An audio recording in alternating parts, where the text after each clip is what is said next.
Right, welcome to this review for the new Space Wolves Codex. There's a couple of delayed codexes out there. Genestealer Cults, Space Wolves, Orcs. Been looking forward to this one. I have a Space Wolves army painted. Not by myself, but by Siege Studios. You can check them out.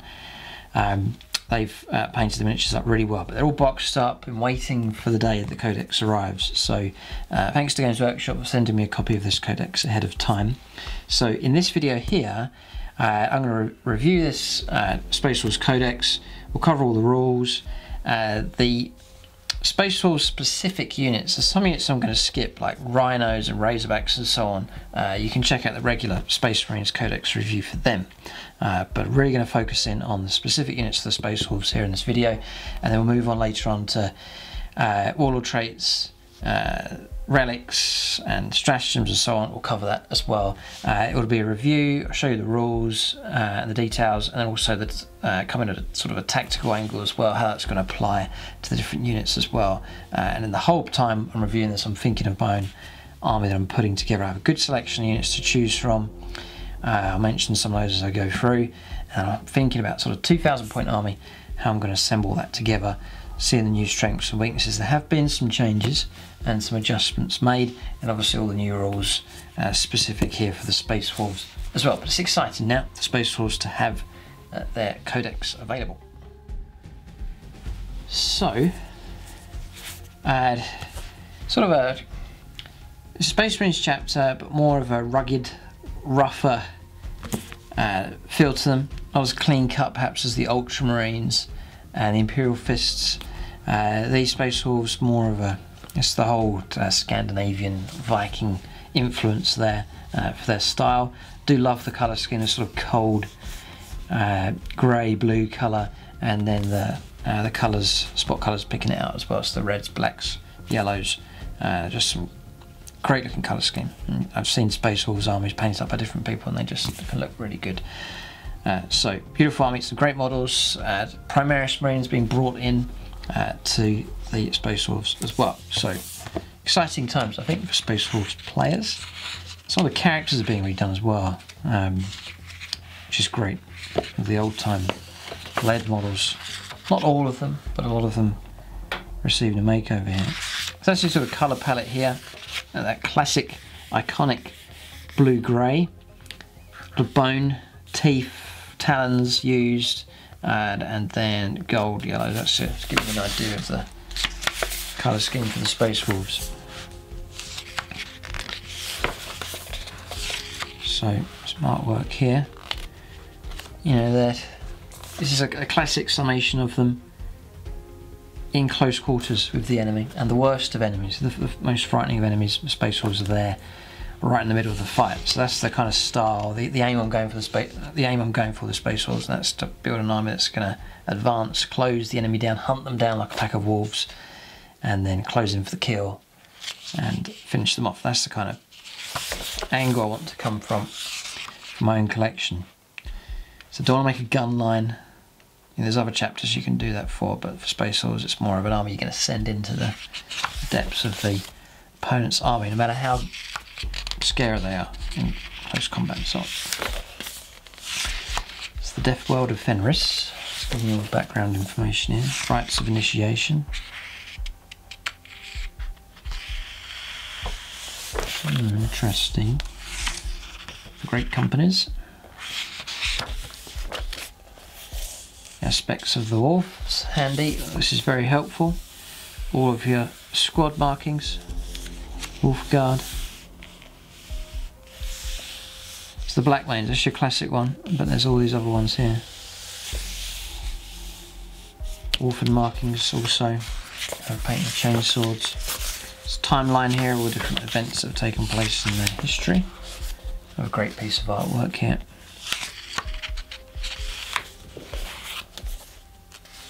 Logan Grimnar. Just some great characters. Loads of characters for the Space Wolves, and again it's a theme that I want to have in the Space Wolves army, just these heroes dotted about the army that can go on quests of glory and so on. Rune Priest, the Joust Stormcaller, Wolf Priest, Ulrich the Slayer, one of the fantastic revamps the Games Workshop have done. Absolutely incredible model. Beautiful model they've redone. Their Wolf Lords, Ragnar Blackmane, Crom Dragon Gaze, fantastic model. He's in my army, or he's available to be selected for the new list. Harold Deathwolf. If you want to see a new list, I'm going to try and work on it pretty quick. I will propose an army list first on the Plus channel, so you can check out the Plus channel. I'll do an army development video that'll show you the new list. You can have your own input into that list as well, and that'll give you a good idea ahead of time before I get this Space Wolves army fully pulled together. Dennis Wolfborn, Hijack Rockfish, Priest, Lucas the Trickster, tons of characters, loads of characters. Close support packs, battle line packs, just your regular infantry here. Grey Hunters scout packs, the Reavers now, Primaris Marines. Interesting blue here. Interesting colour that. Quite different to the. It's very blue, that one. Too grey. So fire support packs, aggressors now, and Hellblasters as well available. Veteran packs, Thunderwolf Cavalry, Fenrisian Wolves, Wolfen, Dreadnoughts, some great Dreadnought options, some really good ones. Wolfen Dreadnoughts. My army, I want my army to be sort of based on foot mostly, and then Thunderwolf Cavalry and Dreadnoughts and so on, so it may not be the swiftest. Some of the units may not be the swiftest, they'll be foot slogging along, but I like the whole pack idea, and it sort of closes in and then makes it in for the kill. Like to try and go for that. Beyond the Fell-Handed. This is your transport vehicles, are all available. Loads of options here, Space Wolves. Their own unique transport and gunship here. Stormfang, Storm Wolves. This is your reference here for all the different models. The Rune Priest, I've always liked that model. Really nice. Now they've redone the Iron Priest, looks fantastic. Auric Slayer, absolutely incredible model. Really good, that one. Reavers look great. The Space Wolves look excellent. There's a Primaris Battle Leader here with Bolt Carbine and Parax. He looks really good as well. That's the aggressors painted up. Intercessors, Hellblasters. Logan Grimnar and the Storm Rider. Not so sure what to think of the this, but looks alright, it's okay. Arjack Rockfish, always liked him. Terminators, there's the Wolfen there. So, classic Thunderwolf Cavalry. So, I just like the regular Space Wolves Marines with all the details on them. I think they look great. Even the regular Grey Hunters and the Blood Claws look good. So when I do, you'll notice it with the Blood Angels, with them specifically, and any time I try and do a Space Marines chapter, I try and pick out the unique units to emphasise them. So for Space Wolves, I try and take Space Wolves specific units and try and shy away from regular Space Marine units, which you're just going to paint in the Space Wolves colours. Can rather go for the unique stuff. So for Blood Angels, go for Sanguinary Guard, those kind of units, just to try and capitalise on the unique models that's available, and I'll try and end up doing the same for the Space Wolves list as well. So, Redemptor Dreadnought. Gathering the packs, just giving you an idea. I do like the Wolves running around with the Thunderwolf Cavalry. Yeah. And then quite a mighty host here, big army laid out. And that theme's there, a lot of infantry you'll notice. So yes, there's some vehicles, but a lot of infantry here. And even in this example they show you. So that gives you an idea that the feel of the Space Wolves, what they're about, and I've tried to sort of give you an idea of the theme that I'd be potentially going for. So into the rules now. So Nation and No Fear, just the usual rules. Reroll morale tests for this unit. So your regular Space Marine units, Primaris Marine units. Pretty solid for morale, being a Space Marines chapter. That's the war gear that's available. Sort of cover perhaps more of the unique Space Wolves weapons as we go along. Right, so we're going to go into HQs here, and this will be a bigger section because there's tons of unique HQs for the Space Wolves available to them. So Logan Grimnar's the first one. So, yeah, a big list of HQs. Plus named characters on top of that. So Logan Grimner, 170 points, including Wargames. That's it. So nicely below 200 actually. For that you get movement 5, power level 9, weapon skill 2+, ballistic skill 2+, strength 4, toughness 4, 7 wounds, loads of wounds, 5 attacks. Nice healthy amount of attacks. Leadership line of 2 up, so it's a good stat line. He's armed with the Axe Warkai and a Stormbolter, and you can only take 1 per army. So regular Stormbolter rules, the Axe Warkai. So you choose your profile. One-handed is +2 strength, fights at strength 6, AP -3 and D3 damage. Or two-handed is ×2 strength, fights at strength 8, -3 and 3 damage. When you attack with that profile, it is -1 to your hit roll. So you'll be hitting on 3s. There's a rule I'm going to cover now before I go through the entries. I think it'd be wise to cover it now, just because it's going to have an impact on these units. So it is here. So just to cover this here, armies of Asahim. You get Defenders of Humanity as usual. Usual rules for that. But here, if your army is battle forged, troops gain Defenders of Humanity. In addition, infantry, bikers, cavalry and dreadnought units, thankfully they get it as well, other than servitor units in Space Force detachments also gain Hunters Unleashed ability. So which is here. In a turn in which a unit with this ability made a charge move, was charged, or made a heroic intervention, you can add 1 to the hit rolls in the fight phase. So easy rule to remember. Use on +1 to your hit rolls. So all units sitting on 3+, are going to be on 2+. It's really good. Or, if you're in this situation, that's why I'm calling it out now, Logan Grimnar attacking with his two-handed Axe Warkai. He charges in or is charged. He drops 2+, becomes 3+ with -1, and goes back up to 2+ again. So it really helps out any weapons with a minus on them, because they're heavy, like a Thunderhammer for example. You back up to +1, it sort of cancels it out. So I think that's a big advantage, a real help. And really, on the charge, a lot of stuff's going to be hitting on 2+, whatever weapon it may be, which is excellent. It's pretty much everything other than vehicles, so yeah. It's even more of an incentive to go for infantry, bikers, cavalry based sort of army. So +1 to, I mean there's more here, but that's I think it's a decent enough bonus. It really is good. No complaints about that. It nicely reflects what the Space Wars are about, and it encourages you to get into close combat. In addition, characters with the ability can perform heroic intervention after the enemy has completed all their charge moves. There are enemy units within 6 inches of them, so nice stretch for your heroic intervention. Again, the whole idea of having loads of heroes in your army, they really can increase the chances of them getting stuck into a fight as well. So your heroes intermingling with your units and being able to perform long-range heroic interventions. You do that as long as you end your move closer to the nearest enemy. So you keep those HQs around your units, close by, checking your ranges, and then you're able to make your heroic interventions. That's backup, which is great. Characters. Any type of character. I'm just thinking characters, even dreadnought characters could do that as well. It's interesting. Here, I think it's a strong enough rule for the Space Wars. You know, each faction, or Space Marines chapter, for example, you know, Blood Angels get theirs, Space Wars have got theirs. This one seems strong enough, straightforward, and a decent bonus. So, you covered his weapons.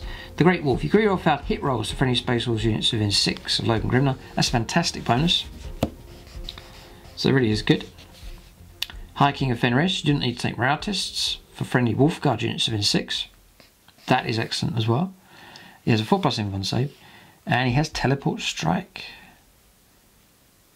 So turn 1 onwards, you know, the new rules now, but turn 1 onwards you can land more than 9 inches away from enemy models, just turn up. Turn 1 you're in deployment zone. Turn 2, turn 3, anywhere as long as it's more than 9 inches away. For 170 points, he is good, I reckon. Some fantastic bonuses. If you're going to go for an army that is Well, it's any type really. Wolfguard units is an extra bonus for them, for morale, but Great Wolf is any Space Wolves units. Reroll hit rolls. This is good, and he can chuck out some decent damage. So yeah, Rate Grim 9 seems fun. That's by himself. If you put him on the Storm Rider, that's that floating thing. See how much extra it's basically going to improve your move. Extra 20 points, right? Very reasonable actually. That's not bad. So 190 points. Not going to pay any more, so still below 200 points. Wow, that's ridiculous. So Games Workshop want to sell more of these models, I think, because for 20 points your toughness goes from 4 to 6. The wounds jump from 7 to 12, and still 5 attacks, 2 up save. I mean, that's a massive bonus. Problem is your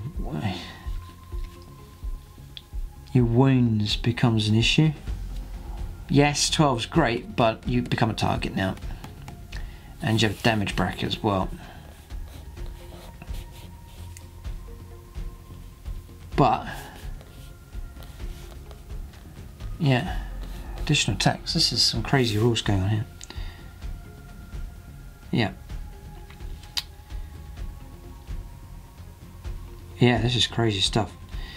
Okay, so it really is good though. It really is good. Crazy. A single model. Your rider atop the Storm Rider is armed with the Axe Kai, same weapon, Storm Bolter. Storm Rider is drawn into battle by the High King's trusty Thunderwolves, Turnak and Fenrir, who attack with a flurry of teeth and claws. Your army can only include one Logan Grimner. So, usual rules down here. The flurry of teeth and claws attacks at strength 5, AP -1.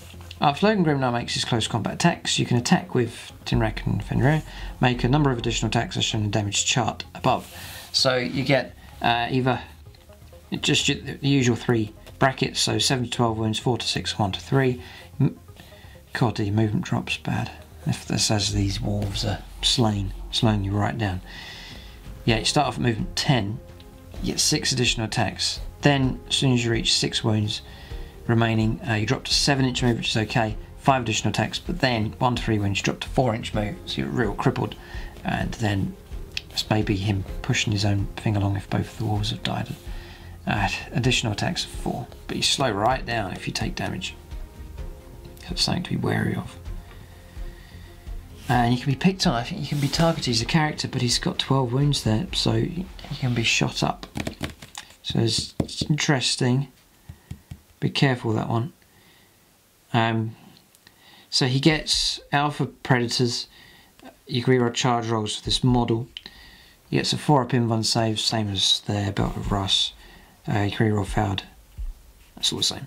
Great Wolf, High King of Fenrir, same bonuses, just there. So yeah, there's pros and cons to that one, but risky, more risk I think with that one. So Arjak Rockfish is next. I really like the model for this one. We'll see what he can do here. He's power level 7.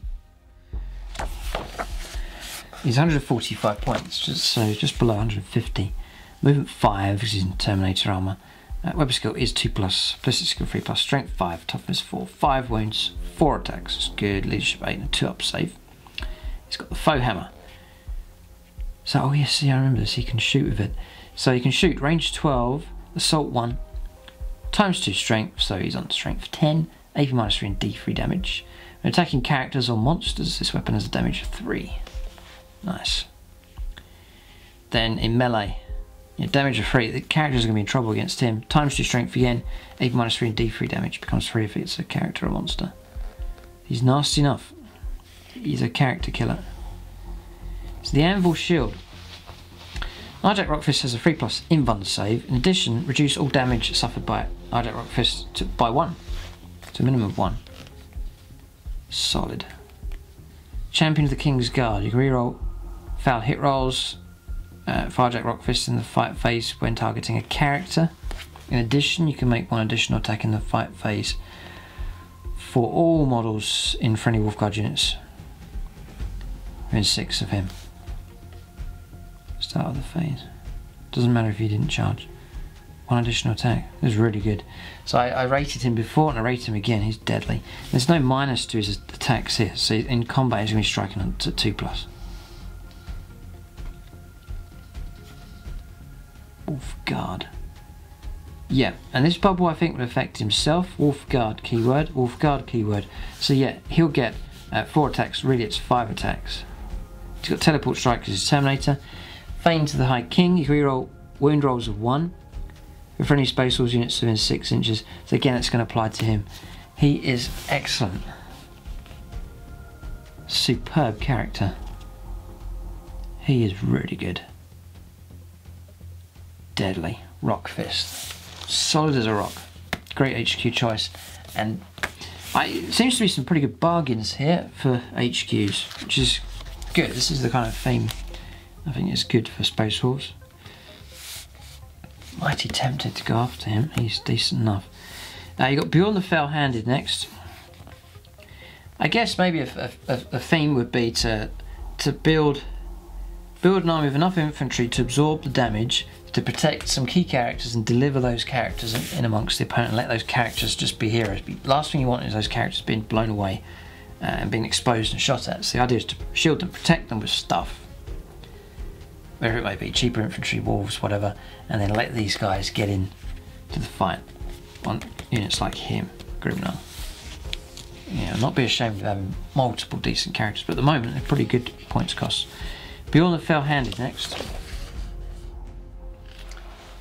Yeah, it's strange, he's not in amongst the name characters. I don't know why he's up here. He's actually with the normal HQs. I don't think he's meant to be there, it doesn't matter, but he's here. He's at the top of the list for regular HQ choices. Maybe because his war gear is swappable. Yes, that's why they've done it. It's not a fixed points cost. It's Beyond the Fell-Handed. He starts off at 180 points with the standard loadout. Power level 7, by the way, for Hijack Rockfist. So power level 12 here. Movement 8, normal Dreadnought here, weapon skill and ballistic skill 2+, strength 7, toughness 8 for him. Nice, 8 wounds, 5 attacks, excellent amount of attacks, leadership 9 free up save. He's armed with True Claw, an assault cannon heavy flamer. Only one model included in your army. So actually, he's going to be expensive because he's going to be 180 points. You add on your war gear, so you've got your assault cannon, heavy flamer to add on, and True Claw. True Claw is 0, which would be. Your Stormbolt is going to be 2. Or your Heavy Flamer, isn't it? You have to take. So 17, usually. Yeah, 17. And then Assault Cannon, 22. So it's starting to push over into 200. Nicely above 200 points for him. What's crucial, what's helpful with these Dreadnoughts is his character and his 8 wounds. So you can hide him behind stuff and move him up, which is great tactic for Space Wolves.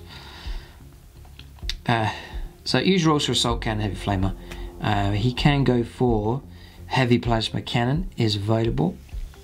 Hellfrost Cannon or Twin Las Cannon. So you can, ballistic skill 2+, well worth taking a decent shooting weapon. Twin Las Cannon I like the idea of. Yeah, definitely, especially at 2s to hit. True Claw, this is the True Claw here. We'll cover the Hellfrost at this stage, just because that's one of the unique weapons. So Hellfrost Cannon, you choose your profile. If a model suffers any unsaved wounds from this weapon but is not slain, roll d6. On a 6, it suffers a mortal wounds. A bit of extra odds this, representing the freezing of them taking place. Dispersed Beam, range 24, heavy d3, strength 6, -2, 1 damage. And the Focused Beam, heavy 1, strength 8, -4, d6 damage. Interesting. True Claw then, +5 strength, so he's fighting at strength 12, AP -4, d6 damage, and you can reroll failed wound rolls this weapon. Ouch. So that is nasty because you're on 2s to hit, 5 attacks. And then you're on rerollable wounds. Oh, incredible. So he's good. He is good. The value of him there is that he can hide behind stuff. He's going to be difficult to pick off. They should know no fear. Ancient Tactician. If your army is battle forged, you receive an additional command point if it includes Bjorn. Nice. Smoke launchers. Legendary tenacity. Roll d6 each time he loses a wound. On a 5+, it's not lost. So nice durability. Last is the Company of Rust. You can reroll hit rolls of 1 friendly Space Force units within 6 of him. So that's for shooting. So that's going to affect his shooting. So like his las cannon, if you remain stationary, 2s to hit, rerolling 1s. Fantastic. And in close combat, 5 attacks, 2s to hit, rerolling 1s. Powerful, and of units nearby within 6 inches. They're going to be affected by that as well. So excellent. So massive, massive bonuses here for taking these Space Force characters. All 4 of these are decent enough already. Some great characters available.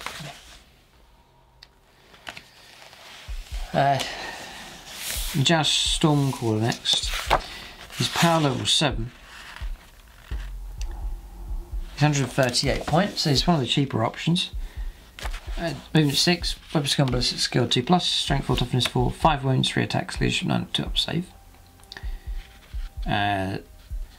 So he's got the staff of the Stormcaller, bolt pistol, frag crack grenades. He's accompanied by his cyber raven called Nightwing. So cyber raven, yeah, Nightwing, he attacks. What does he attack with? Shooting. Isn't it? Yeah, it's Nightwing. Range 12, assault d6, strength 3, AP 0, -1. No minus at all, just 1 damage. I don't know what he would attack with, but for shooting, I don't know. Oh dear, okay. Staff of the Stormcaller is +2 strength, makes him strength 6, AP -1, d3 damage, just the usual staff. There, frag crack grenades, okay. He's got Lord of the Tempests. You can add 1 to any psychic tests you make. Nice, nice and reliable. Psychic Hood, you can add 1 to deny the witch tests against enemy psychos within 12. He has a 5+ invuln save because he's a Terminator, and you can reroll 1 failed deny the witch test in each of your opponent's psychic phases. You can attempt to manifest 2 psychic powers, we'll cover those later on, and attempt to deny 2 as well, that's handy. And you know, Smite and 3 powers from Tempestus Discipline. He's a decent psyker, for sure. There's no doubt about that. So decent. Sorry, that's just his regular armour there of a 2 up save. Now you come down here to power level 8 for the Joust Stormcaller in his runic Terminator armour. For him, just looking at the bonuses here, you get an extra wound. So 6 wounds, but your movement slows down to 5. That's about the same.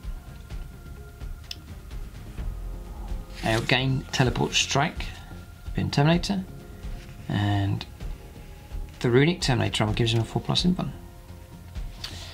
So some decent bonuses there. It toughens him up. All flexible as well. The Teleport Strike.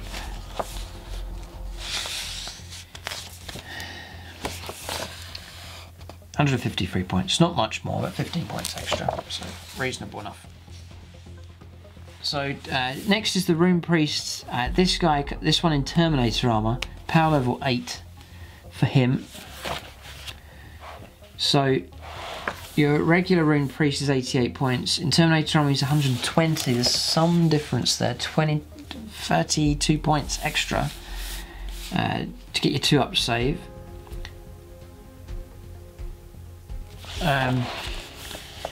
You see. Yeah. Runic Priest in Terminator armor. Regular Runic Priest. This model may take Runic Terminator armor. So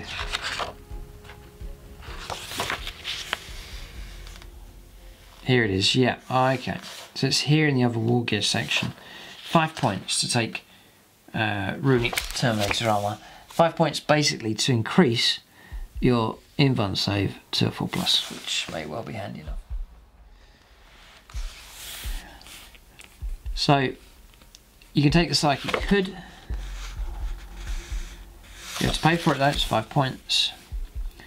Take the Runic Terminator armor, 5 points. You may replace the axe, you've got to pay for that with a stave or a sword. They're all D3 damage, they're decent enough. The Runic Axe, we've seen that +1 strength, AP -2, D3 damage, runic stave +2 strength, -1 D3 damage, and the runic sword is -3 and D3 damage as well. So they're all decent enough weapons.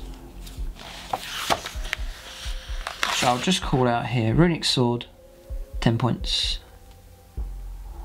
Runic stave, 10 points. Runic axe, 12. Quite expensive sword, 10 points. Just making it D3 damage. And yeah, the model may take an item from the combi weapons list. So that's your plasma, combi melter, combi plasma, combi bolter, combi flamer, or a storm bolter. Yeah, so that's the options available from there.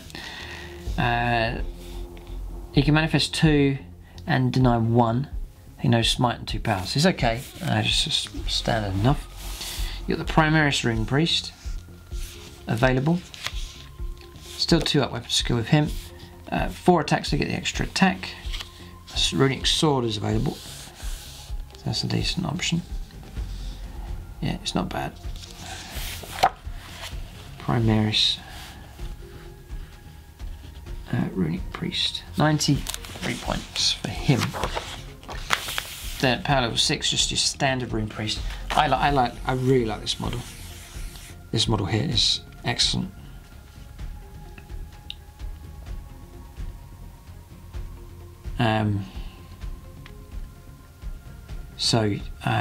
Still 2+ weapon skill and 3 attacks, just a 3-up save for him. Still the same kind of access to psychic powers, 5-up invulns available. Yeah, it looks like he can take a jump pack as well. Yeah, he can take a jump pack as well, is available. Movement 12 it becomes, so that's an option for moving around quick enough, so that's available. He can take runic armor. Yep. He can take, he replaces runic axe with runic stave or sword. He can take a plasma pistol as modelled here, and he can take a jump pack. So psychic hood is available for him as well. So standard Rune Priest, 88 points, so cheaper. Yeah, okay. Right, Orlick the Slayer next. Another great HQ, beautifully resculpted by Games Workshop. One of the best ones I've seen.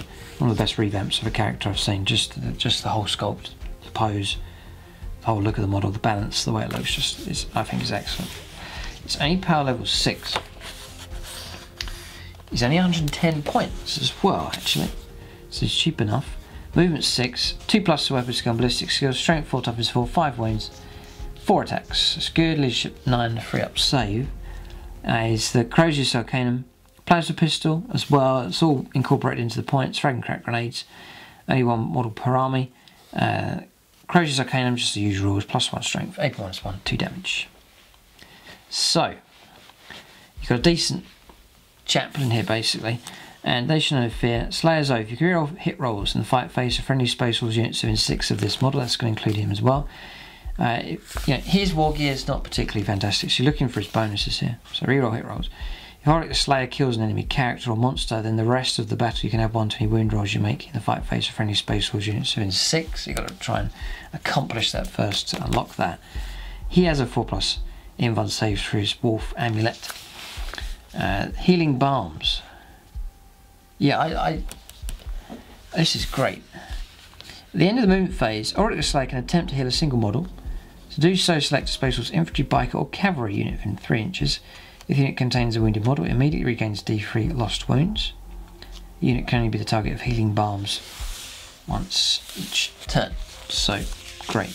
And then the Wolf Helm of Russ. All friendly Space Wolves units within 9 can use his leadership, which is 9, instead of that. No. So yeah, he's alright, and for 110 points, it's a cheap HQ to add in, you get yourself a great model. Next is the Wolf Priest in Terminator armour. Available, you get your Teleport Strike. It's really just your standard sort of chaplain rules. He does come with the healing balms. Spiritual leader is his own leadership at range 6, and Oaths of War. Reroll hit rolls in the fight phase, Space Wolves units within 6. You still get to reroll your hits, not reroll ones, still reroll hits. So Wolf Priest in Terminator armour is 120. It's because that Terminator arm you're paying for. So Primaris Wolf Priest, 88 points for him, and then the standard Wolf Priest here is 75 for him. So that's just a regular free up save. Power level 5 for him, 75, and then you can add on. Yeah, not really much at all. Really, Courageous Arcanum's all incorporated in. So you can go for jump pack with him. Is available. You can actually take a Power Fist as well, and a Plasma Pistol is available for the Wolf Priest also.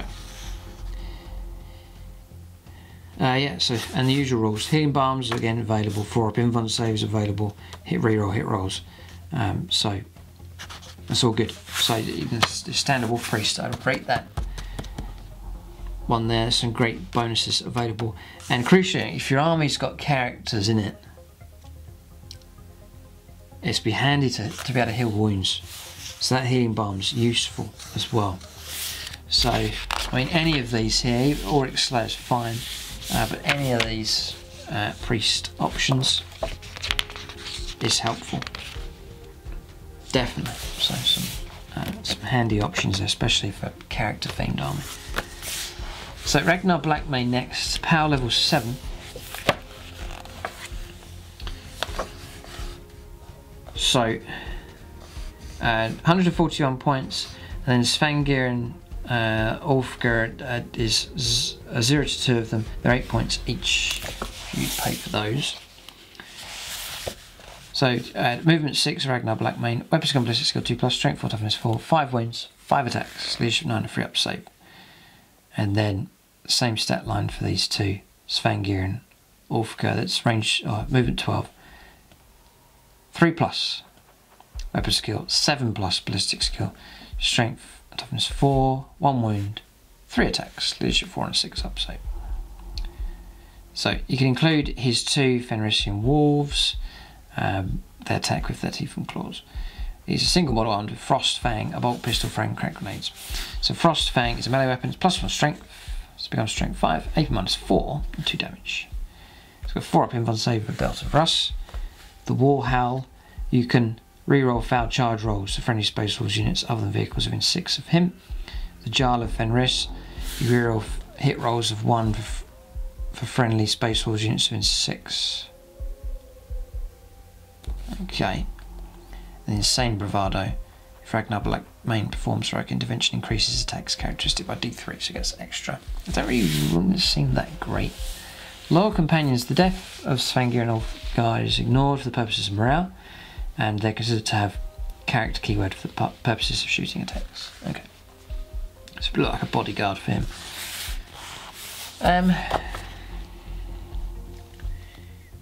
Yeah, he's okay. I wouldn't rate him as high as some of the others. Next is Crom. I have him, beautiful model. Yeah, real nice model. So, power level 5. I've been impressed by when we play Codex or index-based games. Crom was great, so I'm looking forward to using him again. He's armed with the Worm Claw, bolt pistol, frag and crack grenades. Weapons gun ballistic skill 2+, movement 6, strength toughness 4, 5 wounds, 5 attacks. Real nice, healthy amount of attacks. It's great having 5 attacks. Leadership 9 and free up save. And you're attacking with +2 strengths. You're fighting at strength 6, AP -2, D3 damage a time. Yeah, it's kill off characters, pretty good. Jarl of Fenris, reroll hit rolls of 1 for friendly Space Wolves units within 6 of him. That's going to include himself, so he's on 2s to hit rerolling 1s. Yeah, real reliable. Fierce Eye, enemy units within 3 inches must reduce the leadership by 1, and he has a 4-up invuln save. So yeah, I rate Crom. He's 90 points. He is a bargain. He's less than 100 points. So he's in the army. Great HQ. Yeah, if he dies, you've lost 90 points, but the ability for him to kill high points base characters, no problem. Or hack his way through some Terminators or some Primaris type models. Yeah, it's decent enough. Harold Death Wolf next. 188 points. That's all you're going to pay, so that's including the war gear. Power level 10, movement 10, weapon skill ballistic skill 2+, strength 4, toughness 5, 7 wounds, loads of wounds. Still protected though, being a character, so he's good. 5 attacks, excellent. Leadership 9 and free up save. He's armed with Glacius, bolt pistol, frag grenades. He rides atop his Thunderwolf, Ice Tooth, who attacks with crushing teeth and claws, which will be 3 attacks at strength 5 -1, 1 damage. Glacius, +2 strength, final strength 6, AP -2 and 2 damage. If a model suffers any unsaved wounds from this weapon is not slain, roll d6 or 6, the target suffers a mortal wound, so that whole frost effect rules coming in there, similar to the Hellfrost cannon. So Expert Hunter. During deployment you can set up Death Wolf ready to outflank his prey instead of placing him on the battlefield. At the end of any of your movement phases you can join the battle, set him up so he's within 12 inches of any battlefield edge and more than 9 inches away from enemy models.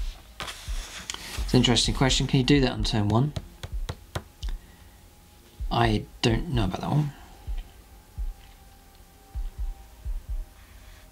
I think he's still restricted by the new rules, I think. So yeah, he could come on a flank, but it'd have to be within his deployment zone, I think. Unless this overrules the usual rules. Storm Shield's got a 3+ invuln save, nice. Child of Fenris, reroll 1s. Space Wolf units. Lord of the Wolfkin, all friendly Thunderwolf units and friendly units of Fenrisian Wolves and Cyber Wolves within 6 can use his leadership instead of their own, which is 9. That is actually a really good bonus, because those Wolves in units on their own, their leadership's terrible. So that's a good one. Mantle of the Troll King, add 1 to any saving throws, except saving throws using an invuln save you make for Herald Death Wolf against shooting attacks. So yeah, so for regular infantry shots against him, he's going to bump up to 2+ save. So yeah, he's a good HQ. It's expensive, but he's a good HQ. It's good. Right, so next is the Wolf Lord. Now, he's really just going to be the Space Wolves equivalent of the Captain. I'm just looking at just usual rules for that, so I'm not really going to go into it. Reroll 1s, just as usual. 4+ save, invuln save, Belt of Rust. You can take the Storm Shield to give him a 3+ invuln. You can take a jump pack as well, and you've got access to combat weapons, melee weapons. Storm Shield. Yeah. So, not going to go into that one, just your standard Captain, really, just the Space Wolves version. You can go for a Wolf Lord on a Thunderwolf. And this was popular, probably still will be, and that's customising your own HQ. And you can go for the name characters, but customising your own and giving them, relics especially becoming available. And really, I think a lot of Space Wolves players are going to be interested in this entry to see what fascinating combinations can be constructed from this Wolf Lord on a Thunderwolf. His power level 7. You're starting at 118 points. Your stat line that you'll get for him is movement 10, 2+ weapon skill and ballistic skill, strength 4, toughness 5, 7 wounds. Real nice amount of wounds. And a character as well, to be hidden away. Only 4 attacks though. 4's good, but it's, some of the ones we've seen at 5. Leadership 9 and 3+ save. Comes with a chainsword, frag grenades, and he rides atop a Thunderwolf with claws and teeth attacks. So, place his chainsword with plasma pistol is available. Storm Shield, that's probably what I would take, an item from the melee weapons list. And then he replaces bolt pistol, bolt gun, plasma pistol, or an item from the combo weapons or melee weapons list. He's got a Belt of Rust, 4+ invuln save, or you can take the Storm Shield and reroll hit rolls of 1. Okay, so really, this, you can do your loadout, and then you can look to affect it with, Warlord traits if you're making the Warlord. Your stratagems now could be stacked up on him, and the relics also is something else. So there's going to be a lot of options available with this option here. The Wolf Lord and Terminator armor, again, you can go for all different combinations here. It's going to be great fun having these relics and stratagems available to really help add to the diversity of constructing your own characters. So, movement 5, but still 2+ weapon skill, ballistic skill, 6 wounds with this guy, 4 attacks, 2 up save. Yeah, and you customise how you wish, and all the usual rules, but you gain teleport strike.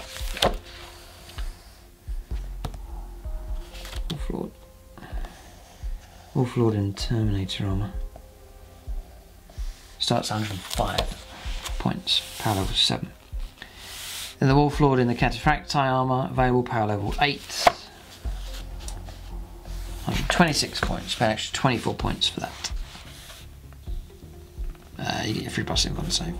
But you halve the distance, how far this model can advance. I wouldn't be so keen on that, but you do get teleport strike. Usual rules. Take a chain fist is available, which is ×2 strength, -4 and 2 damage. It's -1 to hit rolls. Primaris Wolf Lord, just the usual bonuses of Primaris: an extra wound, wound 6, extra attack, 5 attacks though for Primaris Wolf Lord. Nice. No Primaris Wolf Lord on a wolf though. You can't go for that. Can't go for a jump back or anything like that. No, just 4+ invuln save available. This one replaces Mastercrafted Auto Bolt Rifle with Mastercrafted Stalker Bolt Rifle, and you may replace, may take a Power Sword, replaces Mastercrafted Auto Bolt Rifle with a Bolt Pistol, and Auto Bolt Rifle and Bolt Pistol with a Power Fist and Plasma Pistol. Right, so that's available. Interesting. Power Fist and Plasma Pistol available. Okay. So that may well be a possible option. Yeah. Primaris Wolf Lord. 87 points, cheap enough to start off with. The Wolf Lord in Gravis armour is available, giving you your toughness 5. And still 5 attacks as well, 2s to hit. It's all good. And the Bolt Storm Gauntlet there with its ×2 strength, 8 -3 D3 damage at a time. Yeah. 102 points is the starting cost, just there. So loads of customisable options, which is great for the Space Wars as well. So tons of characters to choose from, and then a load of customising options also. Canis Wolfborn next, power level 7. 125 points, and that's it. So he's cheap. It's actually a cheap HQ here, sticking amongst your Thunderwolf Cavalry and so on. Movement 10. 2+ weapon skill, 5+ ballistic skill, strength 4, toughness 5, 6 wounds, 4 attacks, leadership 8, and a 3 up save. Comes with the Wolf Claws, frag and crack grenades, and he rides Fangear, the Thunderwolf, which gives him the extra 3 additional attacks, strength 5, -1, 1 damage. The Wolf Claw then, +1 strength, his fighting strength 5, 8 -2, and you can reroll how wound rolls this weapon. If you're under 2 Wolf Claws, you get an extra attack. So he's alright, he's not much to be scared of, I don't think. Born of Wars, you can make an additional Teeth and Claws, or Crushing Teeth and Claws attack in the fight phase for all friendly models in Thunderwolf, Fenrisian Wolves, Cyborg units that are within 6 inches of Canis Wolfborn at the start of the phase. Okay. Alpha Predator, reroll how charge rolls for him. And Champion of the Death Wolves, you can reroll wound rolls of 1.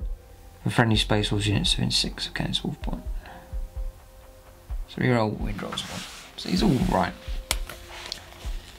Yeah, he's okay. But yeah, she's not the most potent. So looking back,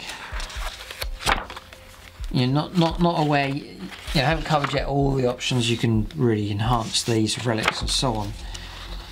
But I would rate Harold, he's more expensive though, Harold Deathwolf's steadily enough. Crom's great, an absolute bargain. Your regular Wolf Priest is great, Ulrich the Slayer's really good. Regular Rune Priest.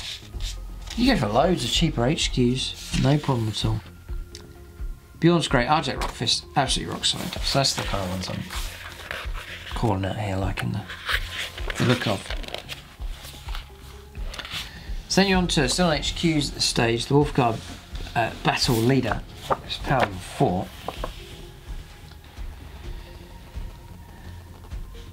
=60 points to start off with.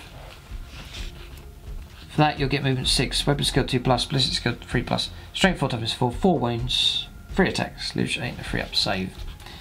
Available, you can give them chainsword, plasma pistol, storm shield, melee, usual melee weapons available.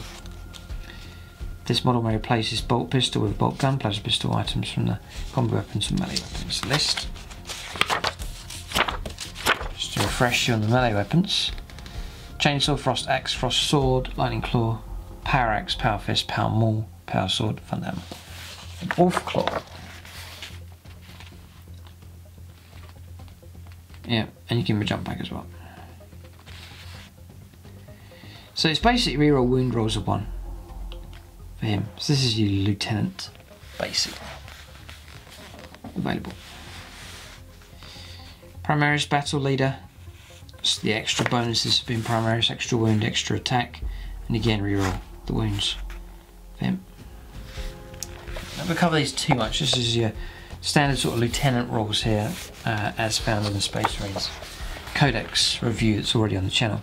Wolfguard battle leader in Terminator armor, so he gets his 2 up save, teleport strike available, so on. But other than that, the usual rules. And then the Wolfguard battle leader on a Thunderwolf. Again, same rules.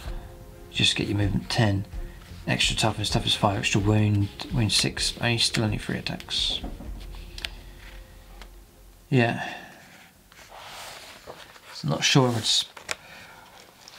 spend up too much on Wargames. I only got 3 attacks. It's not that much. It's better spending it on a model that has more points available. The Iron Priest, this is just going to be usual for repairing vehicles, you know, D3 wounds recovered and so on. It's not really going to need to cover that one. So now that's the end of HQs. There's still some more characters to come, spread out in the other sections, like the elite section, for example. But take a look at troops here. And again, not going to cover all the units, just the ones that are specific for the Space Wolf. So Blood Claws first of all. So I rate these. I think they look great and in mass. So yeah, so you get a unit of 5. You can add another 5 or another 10.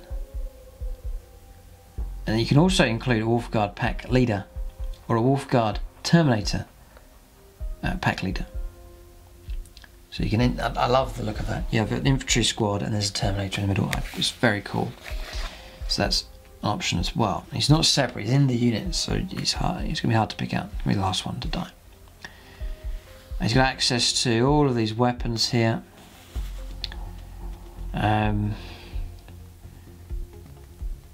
Blood Claw pack leader, Wolfguard pack leader, reach armed with chainsword, bolt pistol, fragment grenades. And then your Wolfguard Terminator pack leader is armed with a power sword and stormbolter.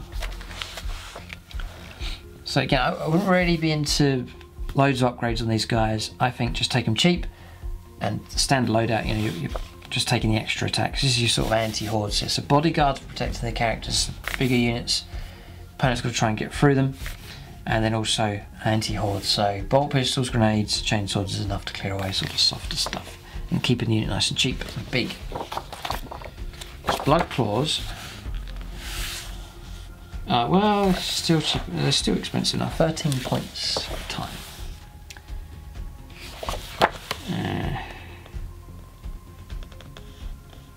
Yeah, I'm just seeing what they cost. The Wolfguard pack leader is 16 points. It's only extra 3 points. Well worth doing. And an extra 10 points on top of that to take the Terminators. The Wolfguard Terminator pack leader is an extra, well, not extra. He's 26 points, so 13.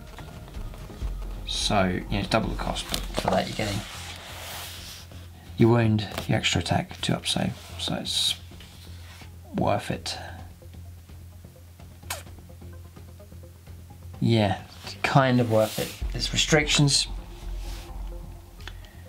For example, purpose of determining, it says down here, purpose of determining what models a vehicle can transport. Wolfguard Terminator pack leaders do have the Terminator keywords. That's going to cancel out some options there, so be careful with that choice.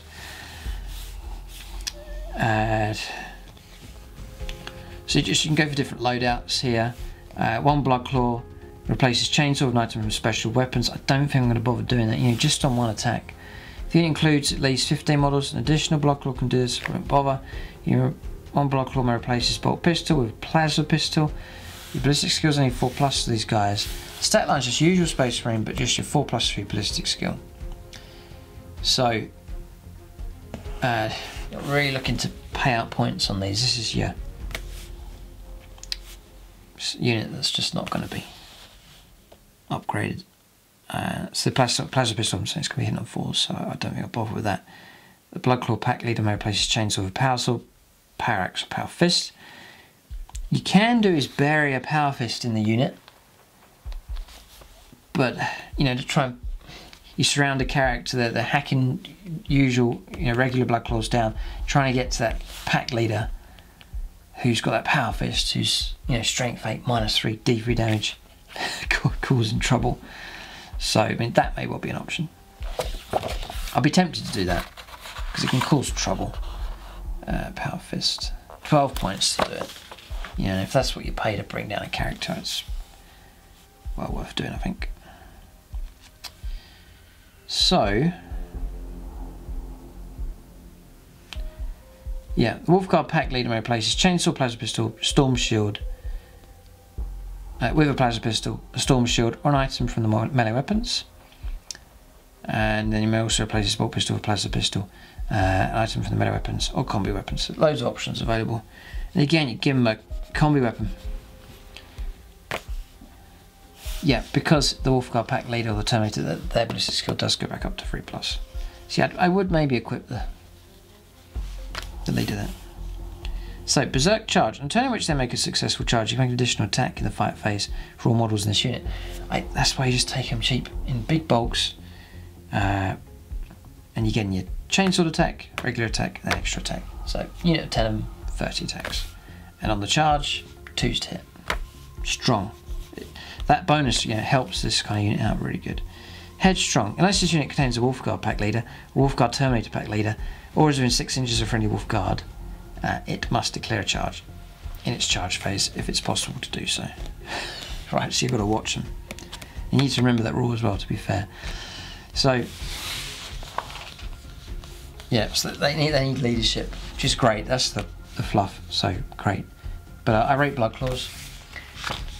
Just as a unit in mass, take a unit of 10 of them, 15 of them, no problem. Man, they look great.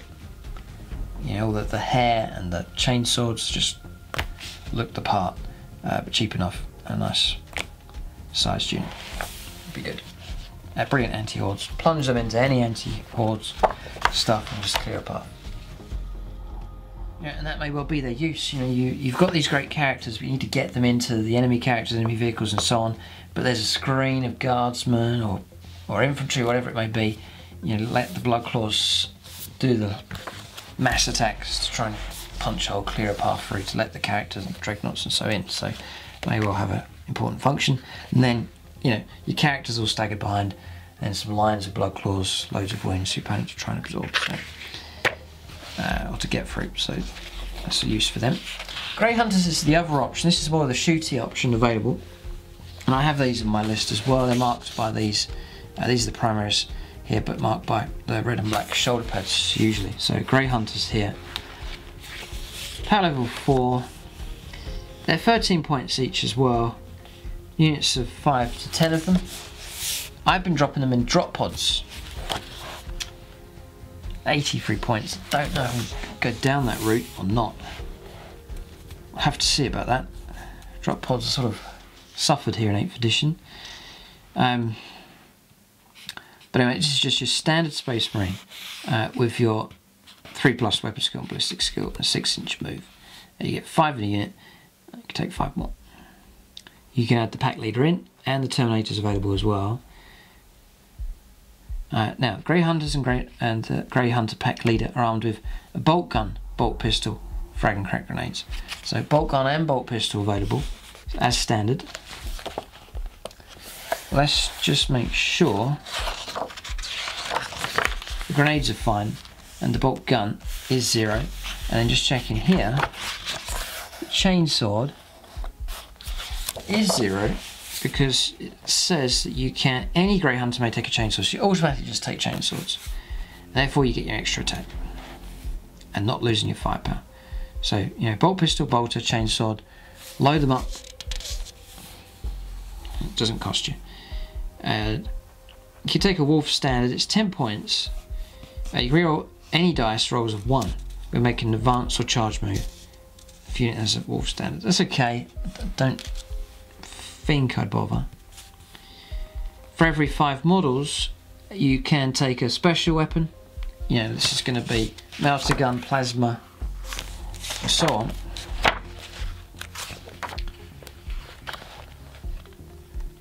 Yeah, flamer, plasma gun, melter gun. I'd been taking plasma. Maybe we'll still continue to do that. Yeah, I've been taking it to 10, put them in drop pods, and then a double plasma gun in the unit. One Grey Hunter may take a plasma pistol. The Grey Hunter pack leader may take a chainsaw, power axe, power fist, or power sword. And then you got the wolf pack leader may replace, and you got your options available for him, and again for the Terminator, just there. So no real special rules, just the wolf standard which you have to pay for, the mixed unit special rule again, but nothing else. No unique special rules really, like berserk, charge, and headstrong. So, but they're all right. Just your standard Marines. You can give them the variations in equipment. So useful enough. What I had done in games is like drop podded down some Grey Hunters just ahead of the army, and they're there to absorb the damage. Yeah, maybe that is a use of drop pods. You know, you land them in at the front. The opponent has got to get through those drop pods to gain access to the characters behind them. And that's one use perhaps of the drop pods. Just plonk them down, and the opponent's got to churn his way through those wounds, churn his way through these Grey Hunters to get through to the other stuff that's marching up on foot. So I sort of used that as a bit of a tactic previously. Intercessors, not going to run through them, just usual intercessors that do look nice. The Space Wolves Scouts. No, no, I'm not going to run through this, I don't think. There's nothing special here. They're 3+ weapon skill, ballistic skill, 4 up save. Behind enemy lines. During deployment, you can set up this unit behind enemy lines instead of placing it on the battlefield. At the end of any of your movement phases, the unit can join the battle, so set it up so it's within 6 inches of any battlefield edge of your choice, more than 9 inches away from any models. You can flank with this or turn up behind the opponent with them. Flexibility there with the Wolf Scouts. Nice. So, useful. They're elites actually. They are elites. Interesting, not troops. So elites for those. Reavers, I'm not going to cover them. Just regular rules for Reavers. Check out the Space Marine Codex review for that.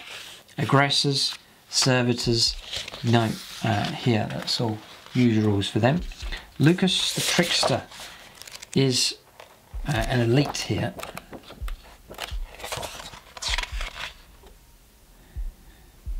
These in-named characters, yeah. 110 points for this entry. Let's see what you get.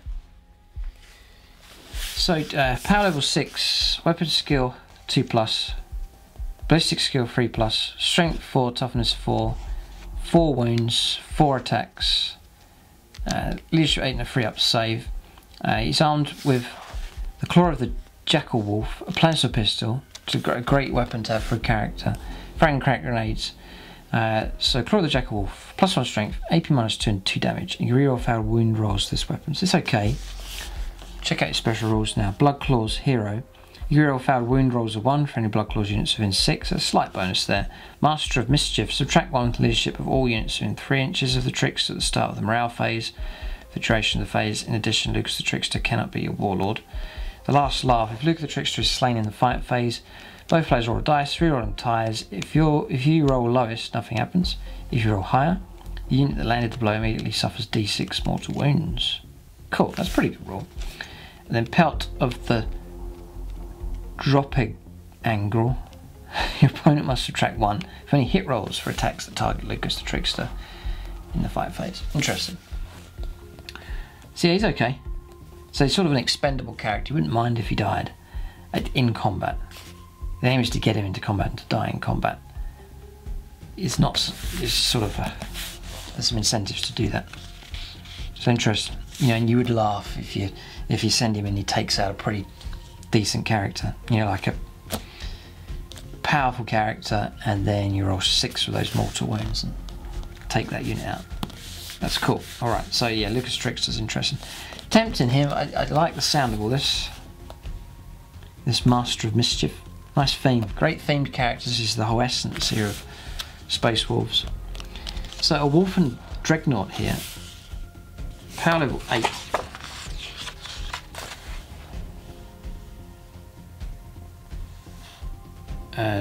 70 points to start off with. Movement 8, weapon skill and ballistic skill. Weapon skill 3+, ballistic skill 5+. So it's not going to be a shooting option, this is your combat. Strength 6, toughness 7, 8 wounds, 4 attacks, leadership 7 and 3 up save. He's got a Fenrisian Great Axe, a Great Wolf Claw and a Storm Bolter, so real equipped for close combat. There's a combination here I'm not so keen on this double weapon option, because you're choosing one or the other, or splitting your attacks with both, and both of these weapons are good. But thankfully you can make some adjustments here. So Storm Bolter is standard, you're paying 2 points for that. Great Wolf Claw, just get an idea of what we're... 45 points for that. Ouch, that bumps the cost up well over 100. And then the Fenrisian Great Axe. No, it's 50. Oh, no, ouch. So suddenly your costs have gone right up. Then if you go for Heavy Flame, you can add another 17 on top of that as well. So the Fenrisian Great Axe, first of all. So you choose your profile. First is Cleave, +4 strength. You find it strength 10, AP -3 and D6 damage. And it's -1 when you attack this weapon. So yeah, that's quite good. Yeah, you're hitting on 3+, and then you're -1 on 4s to hit with 4 attacks. Yeah, that's going to be helpful when you're charging in, getting the +1 to hit rolls. But still, it's not too reliable, that, with the Fenrisian Great Axe just there. Yes, we need to be aware of that one. You can go for Scythe, there is no minus for that, and you make 2 hit rolls for each attack, so you get 8 attacks when he does that, and it's Strength, which is Strength 6, AP -3 and 1 damage. The Great Wolf Claw is +4 Strength, so again, Strength 10, AP -2 is 3 damage, and you can reroll wounds. Now that's a more reliable weapon there. That one. This model may replace its Fenrisian Great Axe or its Great Wolf Claw, so one or the other, with a Blizzard Shield and Storm Bolter. The Blizzard Shield gives you a 4+ invuln save. Now, I'm pretty sure, I don't have the index anymore, I've moved it on, but the Blizzard Shield, I'm sure used to be 3+. It's a 4+ now. That's quite significant. It's very significant, actually. This Dreadnought is not a character either, so it can be shot at as well. I like the character Dreadnoughts. I think they're stronger for the Space Wolves. You got Murderlust here, you can reroll charge rolls. Yeah, you're paying out a fair amount of points here for something that can be targeted a lot easier than the character Dreadnoughts. Just my sort of tactical view. Just interesting to find out how much the Blizzard Shield costs. It's 15 points, right? So that's cheaper. So that's going to cut your cost right down. Instead of 45 points or 50, you gain yourself an invuln save. So that's not bad. You can actually equip yourself for sort of 120 odd points. Pretty good. They're not bad on foot. I mean, 8-inch moves fast enough. Plus, make an advance. You know, potential 14 inches a turn. You can surprise the opponent, I think, with the speed that you can move at potentially. Next for elites is the Great Company Ancient. This is just sort of, again, basically what you get in your Space Marines Codex. The banner then, I'll just cover that. The Great Company banner, Space Wolves units within 6 of any Space Wolves units within 6 inches of any friendly Space Wolves Ancients, add 1 to their leadership. In addition, roll a d6 each time a Space Wolves infantry model is destroyed within 6. You basically get on a 4+ to get to shoot again or to make a single attack. So just usual rules. The Primaris Ancients there, then so they're just the standard Space Marine rules. But they would be they'd be helpful to have in amongst your infantry line and your characters all over the place. To have a banner in there, look great, and then this banner bonus as well is good. Yeah, and you give them access to combi weapons, melee weapons. They've got 3 attacks they can do for their own fighting. Yeah, so not a bad option. And next is the Great Company Champion.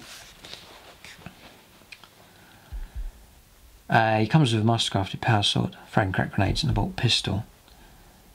The power sword basically does 2 damage. Great Company Champion.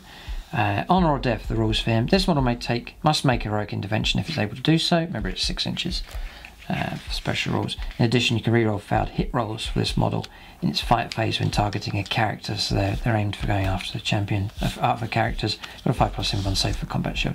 Again, Space Marine rules. Wolf Guard is really like a elite infantry, like veteran type. You're basically just getting an extra attack here and better leadership of 8 on your standard Wolfguard Marine. You can go for up to units of 10, all the various loadouts. You can give them jump packs as well, and that's about it. So I'm not going to dwell on them too much, just a unit that you can give a nice mixture of stuff. It's any model replace its bolt gun with a plasma pistol, storm shield, an item from the melee weapons, so really you can go for real sweeping changes and combinations, all sorts of combinations. Give them all plasma pistols if you want, that kind of options available. So Wolf Guard available there. I'm not so keen. If I do go for units like that, usually I do a couple of minimal cost models, the ones that are going to absorb the damage, and then bury some models in there, the ones carrying the specialist weapons and combat weapons as well, and the sergeant or the pack leaders. Worth giving him a weapon as opposed to a regular pack. Yeah, because he's got 3 attacks. So the Wolfguard pack leader's not bad, 3 attacks. If you're going to give any kind of power fist or something, give it to him.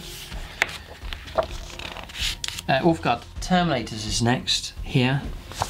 Again, just usual rules for Terminators. So you get 5 of them in a unit. You can take another 5. Their standard loadout is Power Fist, Stormbolter.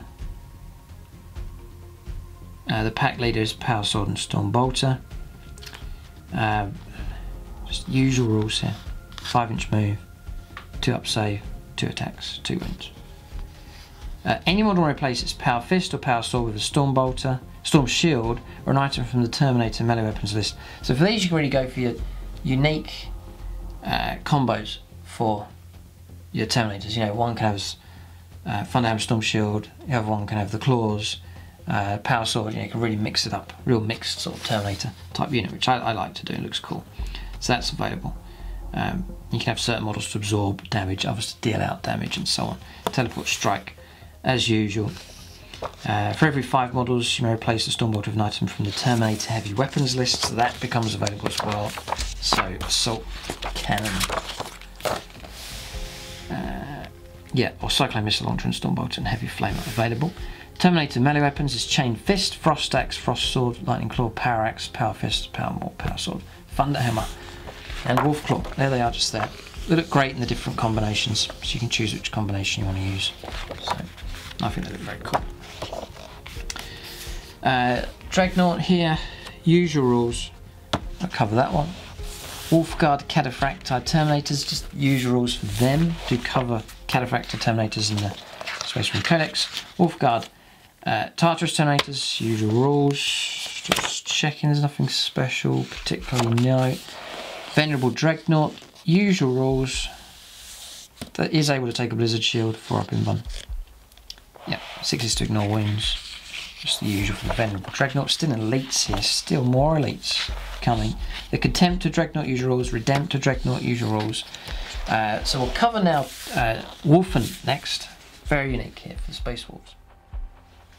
I'm flicking through the units here. The Space Wolves have loads of options. Loads of the Space Marine stuff, plus all of their own unique characters, which is loads of them, and all their own unique units, which there is a lot. So plenty of options. The elite section is huge. Wolfen, power level 11, that gets you 5 of them. I've seen them taken in smaller units. I do actually have a squad of them. I saw multiple weapon combinations. They're 28 points each, so they're not cheap by any means. They're movement 7, weapon skill 3+, ballistic skill 5+. You wouldn't care too much for their ballistic skill then, so shooting is not going to be a big issue. Strength 5, toughness 4, 2 wounds, 3 attacks, very healthy amount of attacks, leadership 7, a 4-up save. The leader's got 4 attacks, and the rest is the same. The Wolfpack leader is armed with Frost Claws. Each Wolfen fights with its Wolfen Claws. So usual Wolfen Claws is just strength, the user AP -1. It's not going to do that much damage. Then each Wolfen fights. The Frost Claws then is +1 strength, so strength 6, AP -2 and 1 damage. You get an extra attack and you can reroll wounds. So that's a decent enough combination. I guess you want all-rounder for these. You want these to be able to take out most things. So hordes, heavy infantry, vehicles, characters, just sort of a general all-rounder type unit. And you have to be cunning with these because they're going to get picked on. That's the danger with them. So any model may take a Stormfrag auto launcher. So that's going to be range 12, assault D3, strength 4, AP 0, 1 damage. So I wouldn't bother unless it's cheap. So we'll see if it's a few points. You may as well add it on Storm. 4 points a time. Yeah, I don't bother with them if they're optional because you're hitting on 5s, you know, and you're probably going to be trying to make assault moves. So you'd still be able to shoot an assault weapon. It's got -1, should be on 6s to hit, so I wouldn't bother with them, I don't think. Bounding Lope. Models in this unit can advance and charge. Wow, so you're on an 8-inch, 7-inch move. You're a 1 or a 6, so you can up to 13 inches and still charge. So quick. Death Frenzy, roll d6 each time a model in this unit loses a wound. On a 5+, the wound is not lost. If a model in this unit is slain in the fight phase, and once the enemy unit has finished making its attacks, you can attack with that model before removing it as a casualty, even if it had already attacked that phase. Gah! So you do all your attacks, you charge, you go first, you do all your attacks, your opponent fights back, kills a few, and then you attack again. It's really good. Storm Shield. For up invuln saves, I would make use of them to try and keep the unit alive. Curse of the Wolfen. Hunt. Right, so you can reroll failed charge rolls for friendly Space Wolves, infantry, biker and cavalry units within 6 inches of this unit at the start of the charge phase. The range of this ability is doubled to 12 for friendly Bloodclaw units, right? So they have an effect on other units around them. So you can imagine these in the centre of your infantry block moving up. Curse of the Wolf and Kill. You make an additional attack with 4 models in friendly Space Wolves, infantry, biker and cavalry units within 6 inches of any unit with this ability when they make their attacks in the fight phase. This is excellent. The range of this ability is 12 for friendly Bloodclaw units. Wolfen are not affected by this ability, nor are units that made a charge this turn whilst within range of the Curse of the Wolfen Hunt ability. Right, so you've got to sort of coordinate that. Interesting. So yeah, and Thunderhammers, I'd make use of them. Yeah. A few Thunderhammers, a few Frost Axes, +3 strength, so that's strength 8, -3 D3 damage. And you get an additional attack with this weapon in the turn in which you're charged. Wow, so the Great Frost Axe is excellent. Yeah, real good. Yeah, so I'd have some standard, I'd have a few of these that are standard loadout to absorb damage. I'd definitely have a Thunderhammer Storm Shield in there, and the Great Frost Axe is very cool as well. And if they set on a character, they'll kill them. So, cool. Next is Murderface. I have this Dreadnought. I like him because he's a character, and his rules are excellent. The index, I think they're still good here. Power level 9.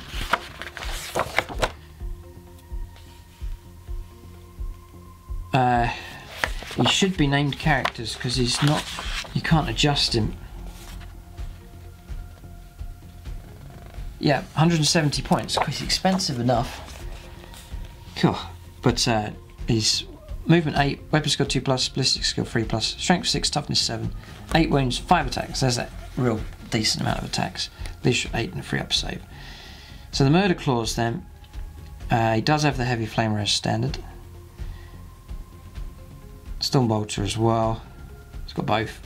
One on each fist, yeah. The Murder Clause, ×2 strength, so strength 12, 8 minus 3, 3 damage a time. And you can reroll wound rolls with this weapon, so he's hitting on 2s, rerolling wounds, you can chuck out some nasty damage.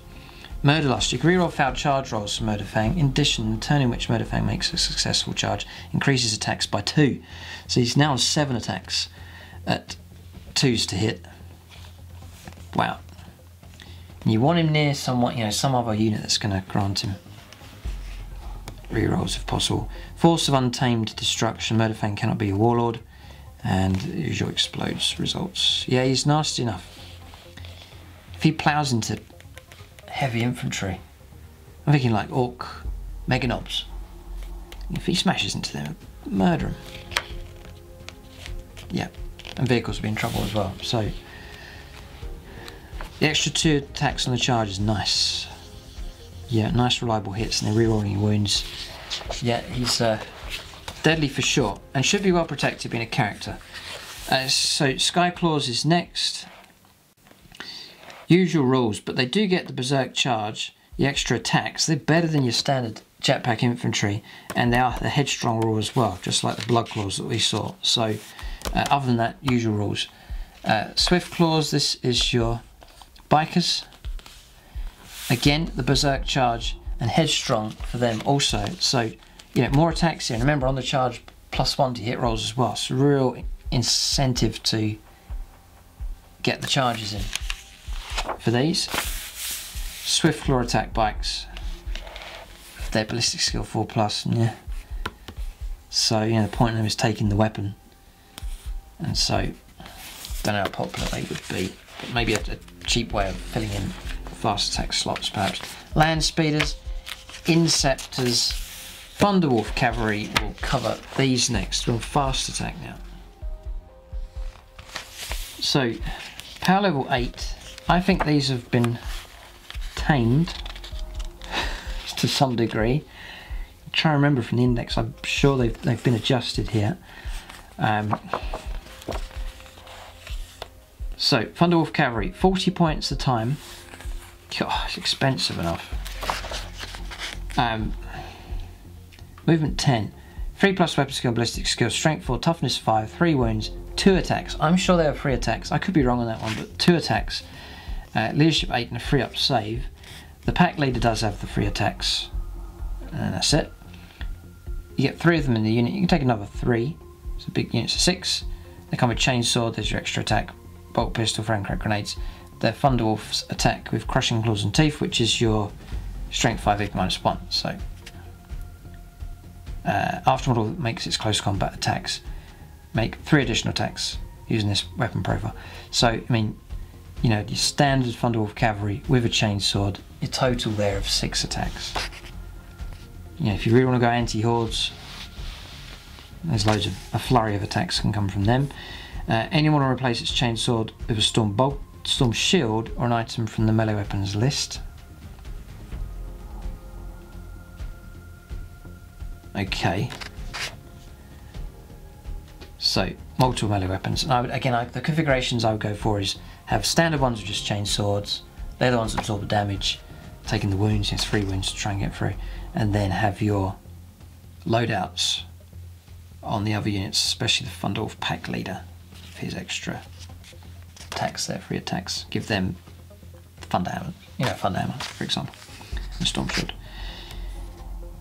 Or I'd play it, maybe you've got unit 5, give the pack leader the Thunder Hammer, and then 2 of them just standard, and then 2 of them give them Storm Shields. And perhaps Power Swords would be good. Power Swords nice and cheap, but still that -3. Yeah. Or Power Axes.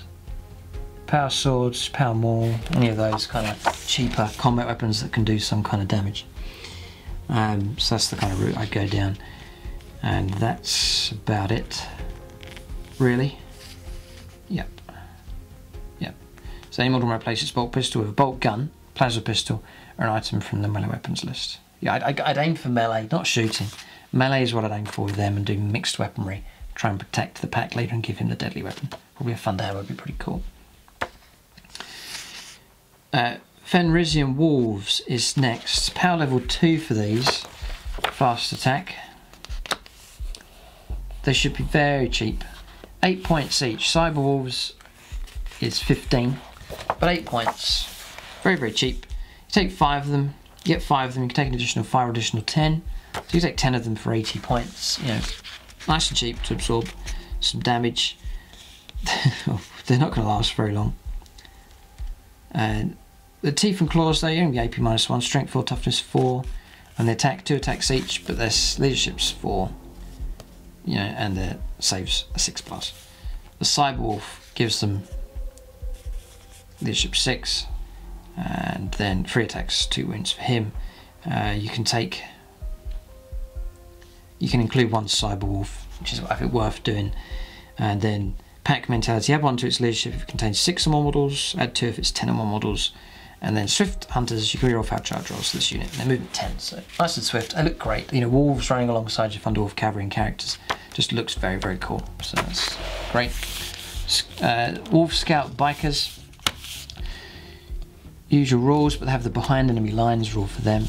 Cyber Wolves, we sort of covered them just there. You can take units of up to 5 of them if you want to take a specific unit of Cyber Wolves. Again, fast attack. Now we're on to heavy support now. Long Fangs, that's your heavy weapons. Yeah, it's interesting because you've got access to loads of stuff here. You can go for all of the melee weapons, but it's the access to the heavy weapons there. So any Long Fang replaces bulk gun with an item from the heavy weapons list. You get 4 of them. You can take. You can include 1 additional Long Fang. Can also include either a Wolf Guard pack leader or Wolf Guard Terminator leader. So, yeah, so that's the kind of size of the unit you can go for. But there's still tons of options available for them. Fire Discipline here. At the start of each of your shooting phases, pick an enemy unit on the battlefield. You can reroll hit rolls of 1 for any models in this unit that target the enemy you picked that phase. Cool. So that's helpful. A rule that's well worth remembering. Hellblasters, usual rules for them. Check out the Space Marine Codex review. Hunter, Stalker, Whirlwind, Predator, all standard stuff. Vindicator, Larry. I really wouldn't go for any of these if I was for my Space Wolves. I just don't want standard Space Marine stuff. The vehicles do look nice, painted up for Space Wolves, but I want to major in on the Space Wolves unique stuff. Land Raider, Razorback Rhino, Rolls, Drop Pod, Land Speeder Storm, Repulsor. Right, so now we're on to, and again, this is what I go after, the unique stuff. So, flyers here. 15 power level for a Stormfang gunship. So, flyers. Stormfang, 175 points, plus your, boy oh boy, this is it's going to cost a bit here, but you pay for what you get for points, and this thing's pretty good. So your damage chart then, 8 to 14 wounds, 4 to 7 and 1 to 3. Movement then is what's affected, and your ballistic skills. So your ballistic skill drops from 3+, 4+, 5+, your movement 20 to 50, 20 to 35, and then just flat 20. So you're always going to get the minimum move 20 inches, which is quick enough. Strength 8, toughness 7, 14 wounds, nice lot of wounds to try and get through. 3 ups, 3 attacks, leadership 8 and a 3 up save. Stormfang gunship is equipped with a Hellfrost Destructor. So just get these here. So Hellfrost Destructor 0. Right, so you're not paying for that one. That's a help for keeping your points cost down. 2 twin heavy bolters. Twin heavy bolters about, should be about 15, 16 odd points. 17, yeah, 17 points each. So that's 2 lots of that. Now you're over 200 points, not too much. And then 2 Storm Strike missile launchers. 21 points times. So look at about 150, 160 odd points. Not too bad. And for that kind of firepower you're getting, they will just cover what your standard loadout is here. The Hellfrost Destructor then, range 24, but it's not too bad because you're moving around fast enough. And remember, any 6s you roll, any unsaved wounds, any 6s is a mortal wound. So the Dispersed Beam, heavy 3d3, so between 3 and 9 shots. This is a decent weapon here.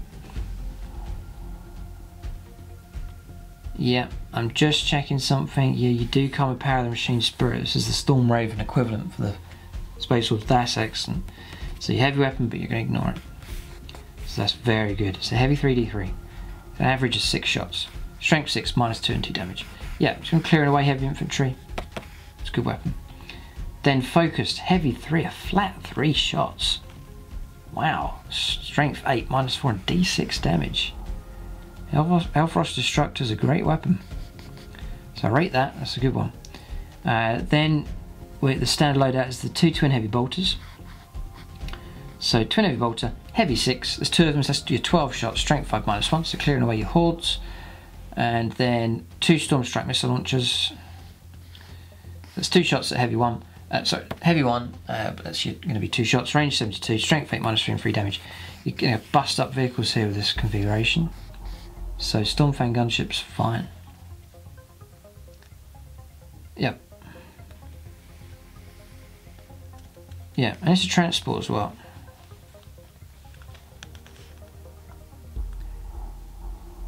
Yeah, this is interesting. I'm trying to remember, I think this has changed here. This is a transport here. You can transport 6 Space Wolves infantry models. I thought it was a lot more. But anyway, it's 6 here. Each Terminator jump pack or Wolfen model takes up 2. And you can't transport Primaris models. So a very small amount of infantry can be transported here. You have a 5-man unit and a character perhaps, or a handful of characters, or something like that, but very limited for your transport capacity. You can replace its twin heavy bolters with twin multi-melters or a Skyhammer missile launcher. So usual rules for them. If you really wanted to go all out anti-vehicle, anti-monster, you can take the 2 twin multi-melters. 2 multi-melters, that's heavy too. And you're taking 2 of them, so that's 4 shots coming in at strength. That's utterly horrendous. You could really bust up a super heavy with that kind of firepower. So the Stormfang gunship's deadly. It really is deadly. You can replace its Storm Strike missile launchers with 2 las cannons. Whoa! So, crazy configuration on this thing. That is a gunship to be feared. Expect it to be a bullet magnet. Hoverjets available. Power of the Machine Spirits, airborne, hard to hit, crash and burn, supersonic. But it's a deadly unit, that one. Next is this, so Stormhawk Interceptor. Usual rules for that one. Probably imagine would look really nice painted up for the Space Wolves. Yeah, that's where I got confused. So despite that being a gunship, you can still transport 6 models. So that's actually excellent. So you know, just use it as its gun platform. Stick a cheap unit inside and land them wherever you need to be, or just use it as a character transport to bring it up the table. Stormfang gunship is superb. Now here's the Storm Wolf. This is your transport barge here. 16 Space Wolves infantry models. And again, each Terminator jump back Wolfen takes up 2. That's fine. It's going to be 8 models there. So you know, full Terminator unit, a couple of Terminator characters, fit them in, no problem. Again, no Primaris Marines. But I still, that Stormfang is fantastic. Storm Wolf, then, same stat line. It's armed with 2 las cannons, twin heavy bolters, and twin Hellfrost cannon. It's Hellfrost cannon, not the Hellfrost Destructor, which is a decent enough. But Hellfrost cannon, which if you fire this one, it's heavy 2d3, range 24, strength 6 -2, 1 damage, and then heavy 2. Focus beam, strength 8 -1 d6 damage. Still decent enough, for sure. The twin heavy bolters you can replace with twin multi-melters. So you could still configure this thing with very heavy firepower. Yep. So excellent, again, an excellent unit. Very, very good. So that's all the units we've covered. I think Space Wolves have some excellent ones. Their flyers look fantastic. I like these. I like the characters. I like their elite units they have. The whole infantry theme, the wolves and so on. That's what I would really immerse myself in that unique aspect of them and try and shy away from standard Space Marine units that you're just going to paint up in the Space Wolves grey. I would instead go for the unique stuff. That's the armoury. We've seen the weapons. We've gone through them here. There they are, fighting away. Games Workshop majoring on the Primaris aspect there. We've covered this Hunters Unleashed, this +1 to hit. So we'll go straight on to stratagems next. So, first one, Orbital Bombardment. I'm going to skip ones that are regular Space Marines. So that's going to be the D3 mortal wounds that come in. So on, usual Space Marine one there. Kill Shot, Flak Missile. We'll skip those ones. Those are available though for the Space Wolves. Next, Overwhelming Impetuosity here. One command point. Use the stratagem at the start of the fight phase. Select a Blood Clause unit from your army that was successfully charged this turn within an inch of an enemy unit with a higher power rating. Right, just have to check that. You roll failed hit rolls to the Blood Clause unit for their attacks that target this enemy unit. So, helpful. Yeah, not bad. Reroll hit rolls. But then you're on 2s anyway. So, that's alright. If you want to expend a command point, command point's precious potentially. Wisdom of the Ancients there is available. Cloaked by the Storm, 3 command points. Use this stratagem in your psychic phase. Choose a Rune Priest from your army that successfully manifested a psychic power in this phase. Your opponent must subtract 1 from all hit rolls for ranged attacks that target friendly Space Wolves units within 6 to the beginning of the next psychic phase. So useful. You have to make the psychic power go off. It's only -1 to the hit rolls, but if you've got infantry blood march, that was helpful. But it costs you 3 command points. Ouch. So whether it's worth, yeah, probably worth it. Like trying to protect your army. Yeah, I'd say it's worth doing. There's a big incentive to try and get a lot of command points for your army. So you're going for your brigade, potentially battalions for sure, to try and get these command points up. Trophies of Fenris, that's your relics you can spend out for extras. Cunning of the Wolf, 1 command point. Use a stratagem during deployment. When setting up a Space Wolves infantry unit, you can set up this unit on the hunt instead of placing it on the battlefield. At the end of your movement phase, this unit can join the battle. Set it up wholly of it within 6 inches of any battlefield edge of your choice, or 9 inches away from enemy models. So yeah, useful enough. Try and keep your unit off the table, out of trouble. Bring them on later, or try and get into a flanking position. Or even behind, battlefield edge of your choice. So yeah, nice bit of tactical flexibility and very cheap to do it. So that is a good one. Mentor's Guidance, 1 command point. Use the stratagem in your shooting phase or in the fight phase. Choose a Space Wolves character other than a Wolf Priest within 6 inches of a Wolf Priest from your army. You can reroll failed wound rolls for that character in this phase. Right, so that helps a bit. I'm looking for, so far we're okay. Nothing major at the moment, I don't think. Lone Wolf. Use the stratagem at the start of any phase if there is a Space Wolves infantry unit in your army other than a character, the servitor or Wolfen, that has been reduced to a single wound. That model's wounds characteristics increased by 2. Gains 2 wounds. Gains the character keyword. And you can reroll failed hit and wound rolls for it for the remainder of the game. That is very cool. Really like that. So, infantry in your army other than a character server that has been reduced to a single wound. Right, so it's the lone model. Then regains some wound. This model, that model's wounds characteristic is increased by 2. So it's not, you don't recover 2 wounds, you gain 2 wounds. So even a pack leader. And then you gain character, so then it's hard to be shot at, and you can reroll failed hit and wound rolls. Ha! That's an excellent one. Space Wolves players are going to love that. That is very, very cool. You've got a pack leader, he's got a Thunderhammer, he's the last man standing, he just about stays alive, you turn him into a lone wolf, suddenly he becomes a character, suddenly he gets extra wounds, and then he can reroll all of his attacks and wounds. Fantastic, for 1 command point. So that's the golden nugget so far. Chooser of the Slain, 2 command points. Use this strategy immediately after your opponent. It's fun, that one, that lone wolf. It's good fun as well. Use this strategy immediately after your opponent sets up a unit that is arriving on the battlefield as reinforcements and is visible to a rune priest from your army. A single friendly unit within 6 inches of the rune priest. Again, this whole idea of clustering your army together. You can immediately shoot at the enemy unit as if it were the shooting phase, but it's -1 to hit rolls. Helpful, potentially. Not that your Space Wolves army is going to have much shooting available. I don't think, if you get down the route of more geared towards combat.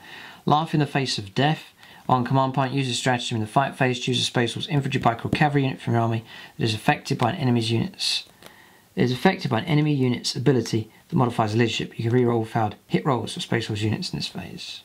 Okay, so right, so that sounds all right. Don't know if to use that one. Overwhelming savagery. 1 command point. Use a strategy in the fight phase. Choose a unit of Thunderwolf cavalry from your army. You can reroll wound rolls of 1. The unit in this phase. It's all right.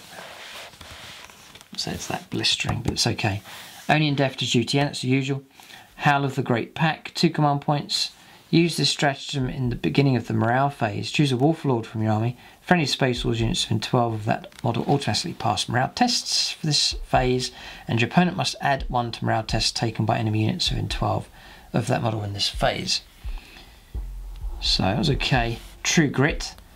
Use this strategy in your shooting phase. Choose a Space Wolves infantry unit from your army that is within 1 inch of an enemy unit. In this phase, models in that unit can fire their auto bolt rifles, bolt guns, bolt rifles, and bolt carbines as if they had pistol 2 type. Models that do so cannot fire other pistols in this phase. So it's encouraging you for close quarter fighting. Use it in your shooting phase. Yeah, that's cool. You offload a load of firepower whilst you're in combat. Decent. There's only 1 command point, so that's a good one. True Grit. Very unique to the Space Wolves. Great one. Next, Seeking a Saga. 1 command point. Use a strategy at the beginning of the fight phase. Choose a Space Wolves character from your army that's within 1 inch of an enemy unit with a greater power rating than that character. This is the idea of your character taking on something bigger and encouraging you to do that. You will have wound rolls for attacks made by the character against the enemy unit. So that you may well find that helpful in a certain situation. A key combat you need to do well. Just any little bonuses that can help out. The Wolf's Eye, 1 command point. Use the strategy in your shooting phase when a unit of long fangs from your army is chosen to make its attacks. You roll either failed hit rolls or failed wound rolls for that unit. That's very helpful. That is a real helpful. You know, long fangs are a popular choice amongst Space Wolves players, and that'll be a popular one. Talismanic Shield. Use this strategy in the beginning of your opponent's psychic phase. Choose a Space Wolves character from your army. That character can attempt to deny 1 psychic power as if they were a psychic. Okay, helpful enough. Armour of Contempt. Use your rolls. Hellfire Shells. Living Storm next. Use this 1 command point. Use the stratagem of Space Wolves Psyker from your armies within 6 inches of at least 2 other friendly Space Wolves Psykers and manifest the living lightning psychic powers. Quite a complicated combination here. Whenever the power would inflict D3 mortal wounds, it instead inflicts D6. Nice. Only 1 command point to enhance that. Good one. Data link telemetry. Keen senses. Use this 1 command point. Use the strategy in the shooting phase. Choose a Space Wolves unit from your army. That unit doesn't suffer any penalties to its hit rolls this phase at all. Wow, so some Eldar player is stacking up a load of trickery, multiple minuses, and then you can place Keen Senses and it's no penalties to your shooting. Again, useful for your Devastator squads, long fang. Emperor's Executioners. Use the stratagem in a Space Wolves unit in your armies. Again, 1 command point is chosen to attack in the fight phase. Each time you make a hit roll of 4+. For a model in that unit during the fight phase, it can, if it was targeting a 1,000 Suns unit, immediately make an extra attack against the same unit. 4+, what a bonus. These extra attacks cannot generate any further attacks. On to the chapter and Linebreaker Bombardment, and that is it. So yeah, there's some helpful stratagems in there. There's a couple of real gems. So not too bad. I spread that. Yeah, it's pretty good ones. There'll be some favourites there for the Space Wolves for sure. Some decent enough ones. So Warlord traits, then it does give you a list of what you have to take depending on your named character, if you make him the Warlord. Saga of the Warrior Born. You can always choose your warlord to fight first in the fight phase even if you didn't charge. That's helpful. If the enemy has units that have charged or they have a similar ability, then alternate choosing units and so on. Saga of the Beast Slayer. Add 1 to wound rolls for your warlord's attacks against a monster or vehicle. That's helpful enough. You know, you got some Thunderhammer or something, and even though you're high strength, you're on 3s for a wound. With that, take this and then you get your 2s to wound. This is helpful, so that one's a good one. Saga of the Hunter. You can add 2 to the saving throws made for your warlord when he receives the benefits of cover instead of 1. I don't know whether I would use that. In addition, your warlord can advance and charge. That's good. Advance and charge is helpful. So these are all pretty good. Saga of the Bear. Increase your warlord's wounds characteristic by 1. And then Saga of Majesty. Friendly Space Force units within 12 of your warlord do not have to take morale tests. It's auto pass morale, that's right. Saga of the Wolfkin. Your warlord and models in any friendly units of Wolfen, Space Force Beasts, Space Force Cavalry units within 6 of him when they're chosen to fight in the fight phase can make conditional attack on a turn in which they made a successful charge. In addition, you don't need to take morale tests for these units whilst within 6 of your warlord. So some decent bonuses there if you go for sort of the wolf thing. So they're all okay, it's decent enough. Relics, this is going to be interesting here. What's available?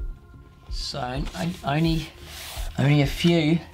So Blood Angels players frustrated they don't have many, and Games Workshop have given you 6. not many available here. Let's see if any of these are good. So the Kraken Bone Sword. Model with a frost sword only. The crack replaces it. You get +1 strength, AP -4 on 1 damage, and you can reroll without wound rolls. So it's a slightly better sword. Not a good start here. The Armour of Rust. This model has a 4+ invuln save. In addition, at the start of the fight phase, choose an enemy unit of 1 inch of this model. That unit cannot be chosen to fight in the fight phase until all other units able to fight have done so. You see, forcing them to go last. That's really good. If the target unit has an ability that allows it to fight first in the fight phase, it instead fights as if it didn't have that ability. If both players have units that cannot fight until all other units have done so, then alternate choosing which units to fight with, starting with the player whose turn is taking place. So that may well be helpful. In that key situation during a game, that may well be a helpful relic to take. Black Teeth. Next, model with a frost axe only replaces that, gives you +2 strength, AP -2 on 1 damage. Each time the bearer fights, it makes D3 additional attacks with this weapon. So loads of extra attacks with Black Death. I said Black Teeth, sorry. I said Black Teeth. Oh, sorry, it's a Black Death. I should know that. It's the old Space Force Codex. The Black Death was in there, not Black Teeth. So, Helm of. Read it carefully. Helm of Durfast. Okay, right. So you can reroll hit rolls. Black Teeth.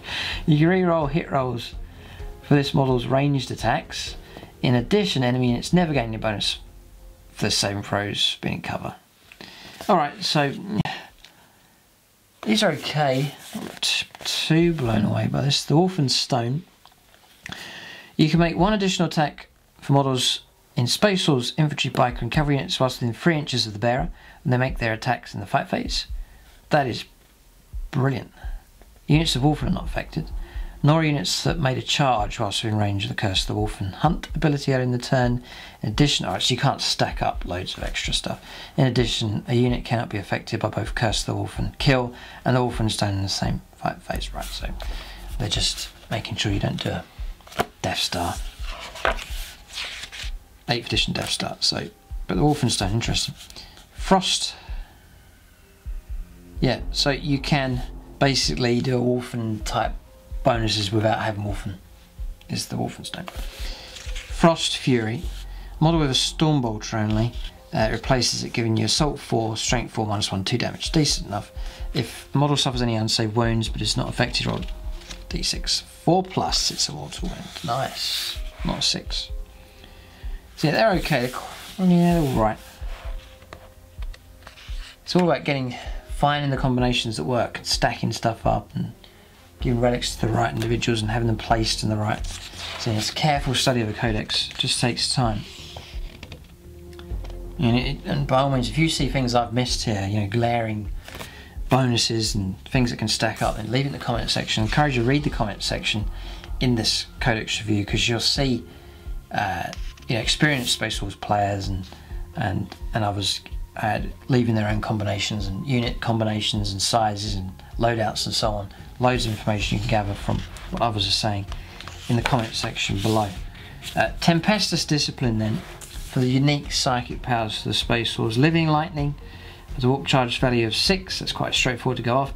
If manifested, the closest visible enemy unit within 18 of the Psyker suffers D3 mortal wounds, that's straightforward enough. If that unit is destroyed as a result, the closest enemy unit within 18 of the last model from the unit is removed, suffers D3 mortal wounds, and so on, until the unit is not destroyed, or there is no enemy unit within 18. Good fun. Love the idea of that, that's a good one. Tempest Wrath. Tempest Wrath has a warp charge value of 6.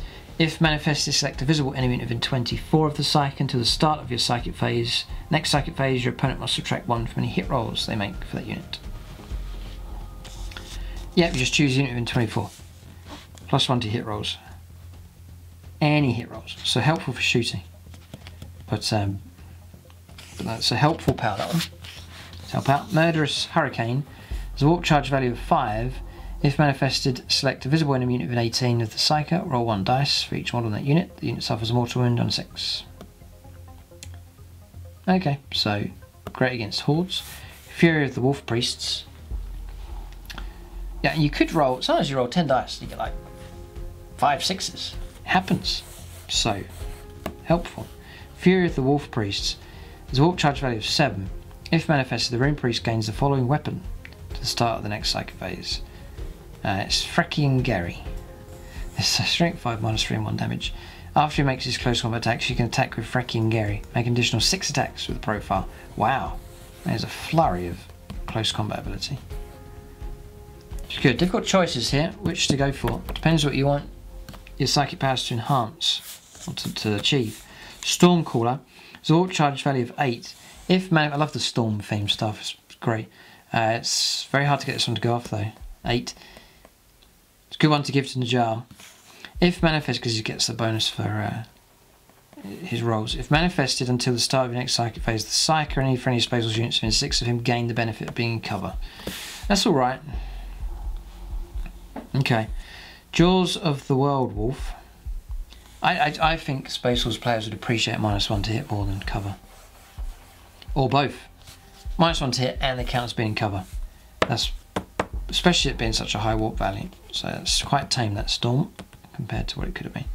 Jaws of the Wolf Lord, or the World Wolf, has a warp charge value of 7. If manifested, select an enemy unit of 18, other than a vehicle, roll 2d6, subtract target's move characteristic, the target unit suffers a number of mortal wounds equal to the result. Wow. Other than a vehicle, but he has potential to cause trouble as well. Jaws of the World Wolf. Alright, so decent enough powers there. They're not bad. Yeah, they're all pretty good actually. So, not too bad. And there's your tactical objectives, unique ones for the Space Wolves. Just there, and that is it. So, that is the review. It's quite a thin codex. There's a lot of unit entries in here. I skipped a lot of standard Space Marine stuff, but the Space Wolves have loads of specific units for them, loads of characters to choose from them as well. So my overall impression of the Codex is it seems okay. It's strong enough. I don't think it's going to shake the world of 40k like other Codexes have done, but I think Space Wolves players are going to be happy to have a Codex now with all of the other benefits that other Codex users have had, you know, stratagems now and psychic powers and so on, all available in relics and so on. But keep a lookout for Space Wolves then. The plan then is to do the Codex review immediately, and then I'll start working on an army list. I've got loads of units all ready to go. Siege Studios have done an army on commission, but I've got to transfer it from Index to Codex and potential tactics changes and so on. I think my general themes can remain the same. The next thing to look out for will be the army development video. That will be on the Plus channel, so you can check that out. The link will be in the description below, or you can go to the channel homepage here on YouTube, and then if you're on desktop, there you can click on the tab. It will take you to the website, or just type in Striking Scorpion 82 Plus, it's PLUS, and then .vhx.tv. That'll take you to the Plus channel, and then you can keep a lookout for the army development video there.